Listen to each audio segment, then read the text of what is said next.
के अंदर बंद हैं उनके ईमा पे या उनके हुक्म पे ये कर रहे हैं। मेरी गुजारिश सिर्फ इतनी है कि मुज़ाकरात का ये अमल उनकी पेशरफ्त पे शुरू हुआ था। 5 दिसंबर को एक कमेटी उन्होंने कायम की थी और ख़ुद ख्वाहिश की थी कि हम बातचीत करना चाहते हैं। उससे पहले बहुत सी मार्का आराइयाँ उनकी हो चुकी थी, फतूहात की बड़ी कोशिशें हो चुकी थी, 9 मई हो चुका था और फिर फाइनल कॉल भी हो चुकी थी और 24 या 25 या 26 नवंबर भी हो चुका था। उसके बाद उन्होंने शायद महसूस किया कि अब हमारे पास मार्का आराई के बजाय मुज़ाकरात का गुफ्तगू का रास्ता बाकी रह गया है। सो उन्होंने एक कमेटी बना दी। वो कमेटी हमारे स्पीकर साहब से मिली। आपको मालूम है हाउस के अंदर भी उन्होंने ख्वाहिश का इजहार किया कि हम बातचीत करना चाहते हैं। स्पीकर साहब से उन्होंने ये कहा कि आप हुकूमत से करें। स्पीकर साहब वज़ीर आज़म से मिले। वज़ीर आज़म साहब ने एक मुज़ाकराती कमेटी तश्कील दी जिसमें तमाम इत्तेहादी जमातों के अरकान, 7 जमातों के अरकान उसमें शामिल थे। उसके बाद हमारा सीरियस डेलिब्रेशन शुरू हुई। पहली मीटिंग में ये तय पाया कि वो अपने मुतालबात तहरीरी शक्ल में लेके आएंगे। दूसरी मीटिंग में वो नहीं लेके आए। चलते चलते जो 16 जनवरी को मीटिंग हुई उसमें वो अपने मुतालबात लेके आए तहरीरी शक्ल में। गोया 5 दिसंबर से लेके 16 जनवरी तक अगर आप गिने तो इसमें 6 हफ्ते लगे, 42 डेज लगे उनको अपने मुतालबात लाने में। और हमसे ये तकाजा है कि आप 7 दिन के अंदर अंदर उन तमाम निकात का जवाब भी दे दें और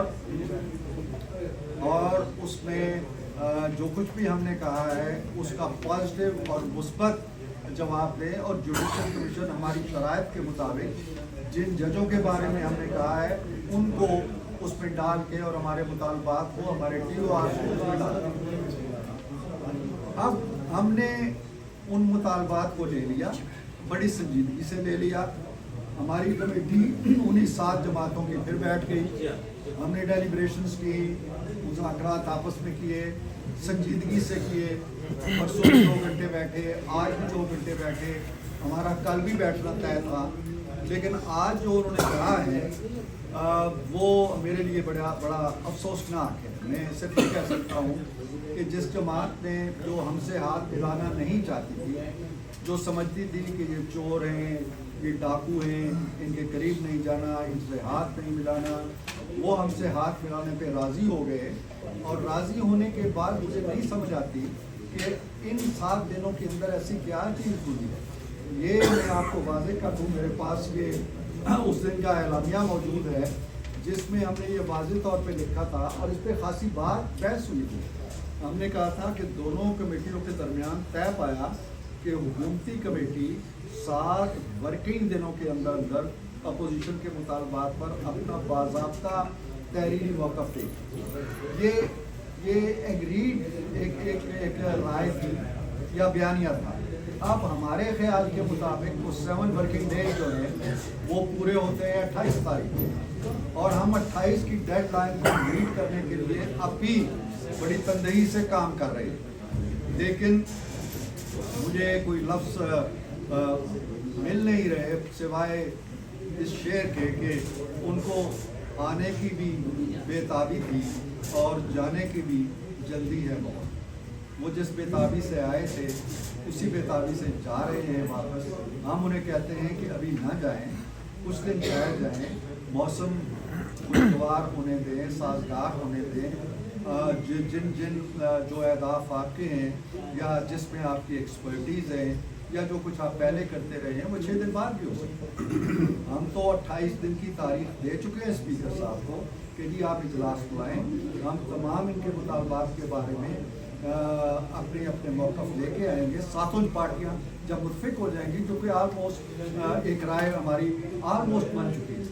तो इसके बावजूद उनका मुझे नहीं समझ कि जो चीज़ आज 23 तारीख को होना नागुज़ीर है, ज़रूरी है, इतनी ज़रूरी है कि वो जिस मुज़ाकराती अमल के लिए बड़े बेताब थे उसको भी भाड़ में झोंकने के लिए तैयार है। सिर्फ 5 दिन मज़ीद इंतज़ार नहीं कर सकते। मुझे इसकी लॉजिक समझ नहीं आई।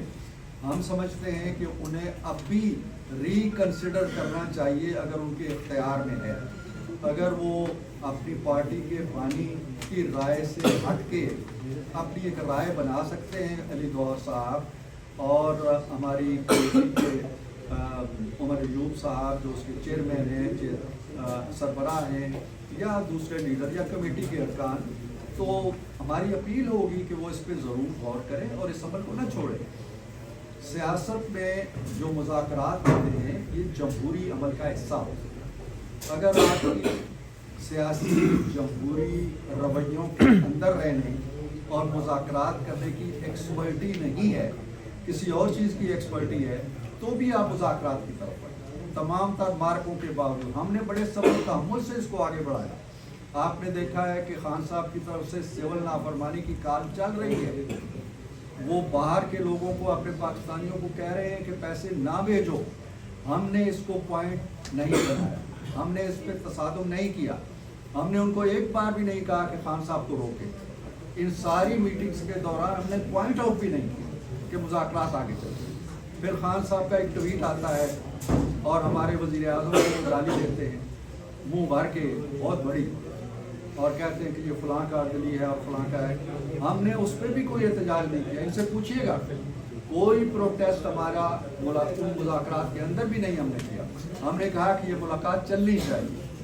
फिर एक दूसरा ट्वीट आता है जिस दिन खान साहब को सजा होती है, वो उनसे भी 2 हाथ आगे है, हमने उसको भी मौजू नहीं बनाया। बाहर तकरीरें हो रही हैं, हम बड़े स्वभाव के साथ सुलझे हुए तरीके से, महज़ब तरीके से अपनी राह पे चलते रहे। अगर हम चाहते, अगर हमारी तरफ से, हमारे किसी लीडर की तरफ से वो ट्वीट आए होते तो हमारी तिक्का मोटी हो जाती, इसीलिए मुज़ाकरात खत्म हो जाती। अगर हमारा कोई लीडर उस लीडर के बारे में उस तरह के अल्फाज इस्तेमाल करें तो हम क्यों ये कर रहे थे? हम इसलिए कर रहे थे कि हम मुज़ाकरात को मुज़ाकरात की स्पिरिट के मुताबिक, जमहूरियत की स्पिरिट के मुताबिक, गिव एंड टेक की स्पिरिट के मुताबिक आगे बढ़ाना चाहते थे। अब आपने अचानक यकायक में ये पैगाम दे दिया है। मैं समझता हूँ कि इसे रिकन्सिडर करना चाहिए और अगर ये फैसले इस फैसले पे पहुँच भी चुके हैं तो सिर्फ टीवी कैमरों तक ना रहें, हमें बाज़ाब्ता तौर पर जैसे उन्होंने पहले लिख के दिया था एक तहरीर दे दें कि जनाब आपने ये हमारे एतराज़ हैं, आपने हमारी बात नहीं मानी, हम मुज़ाकरात ख़त्म कर रहे हैं। एक तहरीर और दे दें जिस तरह पहले तहरीर दी हुई है, ताकि हम अपनी जो एक्सरसाइज कर रहे हैं उसके बारे में कोई फैसला करें। हमारी कमेटी कायम है, अब भी आज भी कायम है। हम इस पे मज़ीद मिलेंगे, मुशावरत करेंगे। मैं तो ये पहला रद्द-ए-अमल, चूँकि आप सब लोगों की सवालात आ रहे थे, मैंने दे दिया है। एक बाज़ाब्ता रद्द-ए-अमल हमारी कमेटी के सातों अरकान, सातों जमातें मिलके इंशाअल्लाह ज़रूर देंगी। लेकिन मैं फिर उनसे ये इस ख्वाहिश का इज़हार करता हूँ कि वो इसको मुज़ाकरात से निकल के दरवाजे से बहुत दूर जाके पलट के आना बड़ा मुश्किल होता है।